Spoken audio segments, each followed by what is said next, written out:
Hello बच्चों, मैं आपके सामने लेके आई हूँ हिंदी भाषा शिक्षण और प्रवीणता डीएलएड का यूनिट सेकंड का लघुत्रात्मक क्वेश्चन।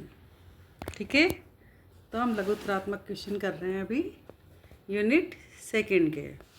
ठीक है, तो क्वेश्चन स्टार्ट करते हैं।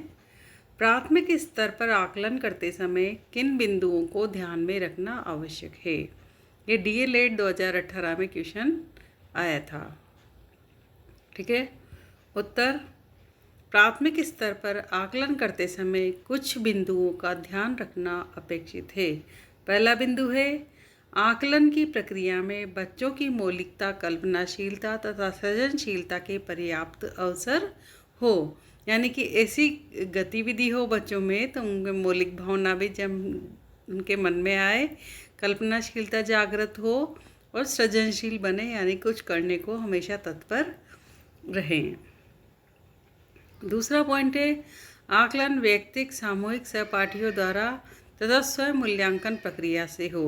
है ना, व्यक्तिक भी हो सकता है कि व्यक्ति स्वयं अपना आकलन करे या कोई व्यक्ति उसका आकलन करे।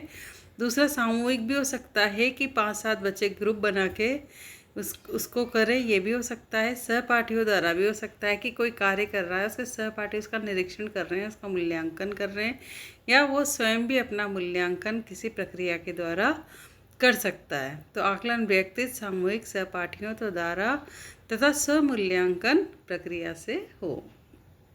समय समय पर शिक्षक शिक्षण उद्देश्यों के संदर्भों में अपने प्रयासों का स्वयं आकलन भी करे। शिक्षक क्या करे? शिक्षण उद्देश्यों के संदर्भों में अपने प्रयासों का स्वयं आकलन भी करे। पॉइंट नंबर 4 है आकलन कक्षा कक्ष व कक्षा कक्ष से बाहर दैनिक क्रियाओं के आधार पर हो। है ना, कक्षा कक्ष के अंदर भी हो सकता है और कक्षा कक्ष से बाहर भी हो सकता है, और दैनिक क्रियाओं के आधार पर होना चाहिए। है ना, जो दैनिक क्रियाएं होती है उनके आधार पर हो। आकलन की विधियों में विविधता हो जिससे यह प्रक्रिया बच्चे के लिए रुचिकर बन सके। आकलन के लिए विविध तरीकों का प्रयोग किया जाए, जैसे अवलोकन, परियोजना कार्य, विद्यार्थी डायरी, प्रदत्त कार्य, लिखित एवं मौखिक परीक्षण आदि।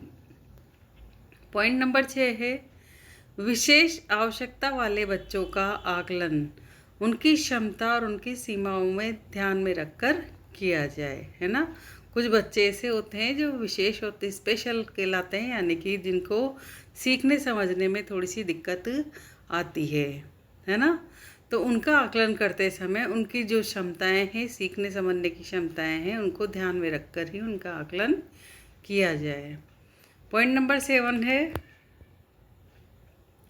आकलन के लिए सीखने में आने वाली कठिनाइयों की पहचान की जाए। पॉइंट नंबर 8 है आकलन के दौरान समग्रता की दृष्टि से सुनना, बोलना, पढ़ना, लिखना कौशलों के आकलन के साथ वर्गीकरण, विश्लेषण, अवलोकन, चिंतन, मनन, तर्क आदि के आकलन का भी ध्यान रखा जाए।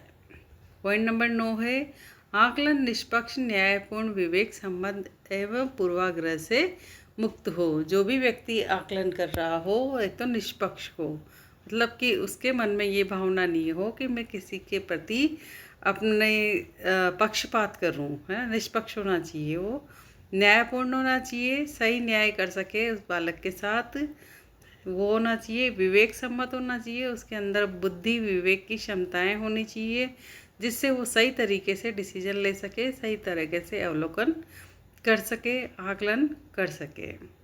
एवं पूर्वाग्रह से मुक्त हो। पूर्वाग्रह जैसे उस बालक के प्रति पहले से कोई धारणा उसके मन में नहीं होनी चाहिए। है ना। 10वां पॉइंट है आकलन की प्रक्रिया में शिक्षक के स्वयं के सीखने का अवसर भी हो। आकलन ऐसा होना चाहिए शिक्षक स्वयं भी उसमें सीखे। ठीक है, मुझे उम्मीद है आपको इस क्वेश्चन से काफ़ी सहायता मिलेगी और अन्य क्वेश्चन लेके आपके सामने फिर आएंगे। तब तक के लिए हमारे चैनल को लाइक, शेयर, सब्सक्राइब करें। जय हिंद, जय भारत।